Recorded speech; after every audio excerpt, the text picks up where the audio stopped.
Nuclear fuel burnup. This concept is used to understand the energy produced in nuclear reactor. Nuclear reactor is a device, is an instrument which produces electric energy from nucleus, atomic energy. That's the basic physics behind the nuclear reactor. For the working of nuclear reactor, fuels are required. Which materials are used as fuels? Radioactive materials are used as fuel, like uranium 235, uranium 238, plutonium, thorium. Such radioactive materials are used as fuel inside the nuclear reactor. These materials undergo fission and produces heat and light energy. The produced heat energy is used to generate electricity. This is the physics behind the operation of nuclear reactor. In that, burn-up is a concept to measure the energy produced by a nuclear fuel. Energy produced by a nuclear fuel per unit mass of the material. This burn-up relates the time of stay of a fuel in the reactor. If a nuclear fuel stays longer time, then it produces larger energy. If it is measured in the unit of gigawatt days per metric ton unit, energy is nothing but work done. From basic physics, power is rate of doing work. Here, this gigawatt is the unit of power.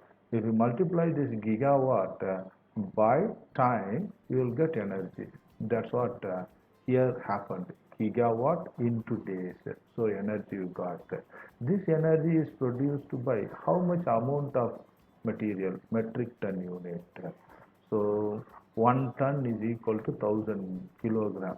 So 1000 kilogram uranium produces how much energy?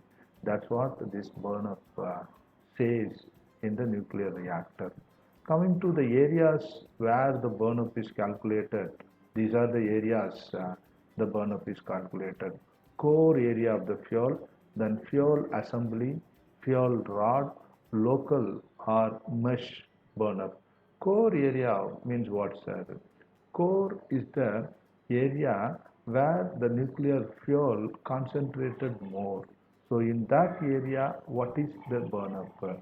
Fuel assembly. Fuel assembly is nothing but the fuel assembly of fuel rods. In that area, how burn-up is calculated. Then in the fuel rod itself, going down, fuel rod itself, how much burn-up has happened there.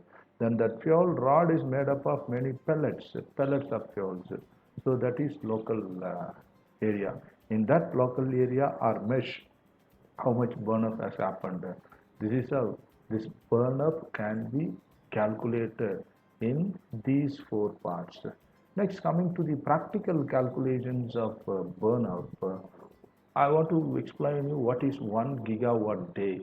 1 gigawatt day energy is the energy is equal to 1 gigawatt of power produced by power plant over a period of 1 day. So gigawatt multiplied by the time in days. The SI unit of time is second, but here it is multiplied by days. If you want to calculate the 1 gigawatt day in terms of kilowatt hour, which we are using to calculate our electricity energy consumption. So 1 gigawatt day equals 24 million kilowatt hours. That is 1 million kilowatts for 24 hours. This much energy will be produced by a nuclear reactor if it produces 1 gigawatt day of energy. Gigawatt day of energy. This burn-up is calculated using this formula. Number of fusion atoms by pre-irradiated number of heavy metal of atoms into percentage. So, how much percentage of atom has contributed to the burn-up? That can be calculated using this number of fusion atoms by pre-irradiated number of heavy metal of atoms. Pre-irradiated heavy number of Atom means what, sir? Before making a material or radioactive element into a fuel, it must be irradiated. So the after irradiation, its fissionable atoms will increase. So that material is called as enriched material. Enriched material will produce more fission, so more energy will come out. That is the meaning of irradiated or enriched material.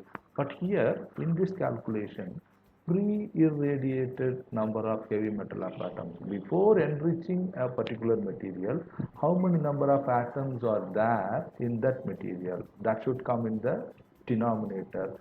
Number of fission atoms should come in the numerator. Ratio between these two will give the burn up and the percentage. So number of fission, how to calculate the number of fission atoms? So number of that burn up atoms by yield of that burn up monitor. So this is how the number of fusion atoms can be calculated. So this can be substituted here and you can get the percentage of atom contributed to the burn up. This is how the burn up can be calculated. I hope this this video help you to learn the concept of burn up. Thank you.